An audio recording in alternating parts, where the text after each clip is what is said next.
COVID-19 mink variants discovered in humans in 7 countries. Here's a summary of the article. The mutations are identified as COVID-19 mink variants as they have repeatedly been found in mink and now in humans as well. Uncertainty around the implications of the discovery of a COVID-19 mink variant in humans led Denmark, the world's largest mink fur producer, to launch a nationwide cull earlier this month. Until now there had been no widespread reports of mink variants in humans outside Denmark. Scientists uploading virus sequencing and variant information to GACED, a global database initiative, said there have been signs of the mink variants around the world. We knew there were these mink variants in 7 countries, but we only had about 20 genomes of each, which is very few. Then last week the Danes uploaded 6,000 genome sequences, and with those we were able to identify 300 or more of the mink variant Y453F in viruses having infected humans in Denmark, said University College London Genetics Institute director François Ballou. Denmark has 329 F variant sequences, which roughly maps to as many individuals, although there may be some duplicates, said Professor Seshadri Vasan from the University of York, who analysed the database for the mink variants. Although Denmark is the only country to order a nationwide mink cull, others, including the Netherlands, Spain and, most recently, Greece, are killing mink with COVID-19. This post received a score of 11,000, with an upvote ratio of 97%. Here are the top comments in response to this article. Denmark, the Netherlands, South Africa, Switzerland, the Faroe Islands, Russia and the US of a thumbs up. USA? Welp, nice knowing all of you. We've had one, yes. What about second pandemic? It's November, so let's just call it 11s. Clever.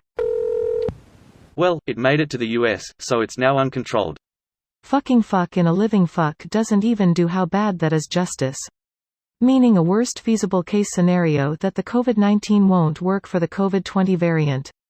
The COVID-19 vaccines won't be wildly available to spring if all goes well.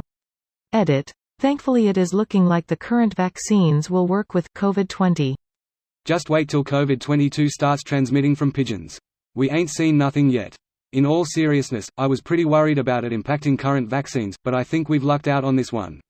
The problem with mink is how mink is handled. The current mink COVID virus might not, but it's a good way for a virus to mutate. That is the reason why Denmark is getting rid of their minks. So limiting minks is still a good idea, and 200 people in Denmark got the virus from mink-related jobs. Can someone explain the need for mink farms? I'm from Aus and have no idea why you would mass-produce a ferret-looking animal. Their fur. Coats, hats, shoulder wraps. Mink on a stick. Days mink kebabs, mink creole. Mink gumbo. Actually no, it's just the fur. Only the fur. Teddy bears. Mink teddy bears. I have one, that my father gave me for Christmas when I was a kid. It horrifies me because I absolutely do not believe in the fur trade. But I also don't want to throw it away so that the unfortunate animal didn't die in vain. Yup. I have a few mink coats mufflers in my basement from my hoarding great-great-aunt. I don't wear any of them, too creepy, but I can't throw them away and I don't want to sell them and be a part of that. Donate your furs. Homeless people need coats to make it through the winter. PETA is offering incentive for this, too. If you take a pic of your in-kind donation receipt after donating it to a homeless shelter, they'll give you a $100 voucher towards a Wuxley coat. More info here for you and anyone else with furs they don't know what the right thing to do with them is. Edit. Beware of AstroTurf and lobbyists from Berman & Co.'s front groups. They are out in full force wherever PETA is mentioned. Yeah, but then you got to deal with PETA. I guess I'm just more surprised that there are a lot of minks out there. This video was automatically created by Reddit to speech. The article and comments in this video were selected from Reddit according to their upvotes, and any paraphrasing was performed by smmry.com, without any human intervention.